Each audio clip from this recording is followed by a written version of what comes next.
Saudi আরবের কাছ থেকে নেওয়া প্রায় ২০০ কোটি ডলারের ঋণের বোঝা কমাতে নগদ অর্থের বদলে নিজস্ব প্রযুক্তির JF-17 থান্ডার যুদ্ধবিমান দেওয়ার প্রস্তাব দিয়েছে পাকিস্তান। সংবাদ সংস্থা রয়টার্স বলছে, ৪০০ কোটি ডলার এক বিশাল প্রতিরক্ষা চুক্তি নিয়ে ইসলামাবাদ ও রিয়াদের মধ্যে আলোচনা হচ্ছে। এছাড়াও সামরিক সরঞ্জাম রপ্তানি করতে লিবিয়ার সাথে ৪ বিলিয়ন ডলারের চুক্তি করেছে পাকিস্তান। বিস্তারিত নাইম আহমেদের ডেস্ক রিপোর্টে। নায়াসিনামাইড ও স্যালিসাইলিক সমৃদ্ধ লিলি ফেস ওয়াশ, যা ফেসের ডেড স্কিন সেল দূর করে দেয় দ্বিগুণ ফাস্টার ব্রাইটেনিং।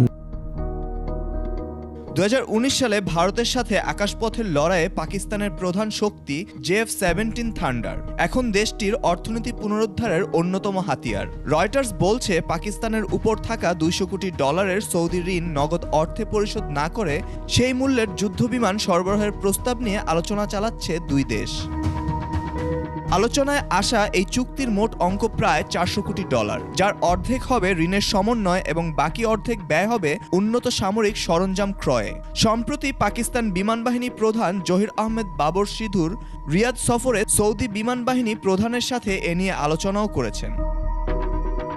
২০১৮ সাল থেকেই পাকিস্তানের অর্থনীতির ঢাল সৌদি আরব।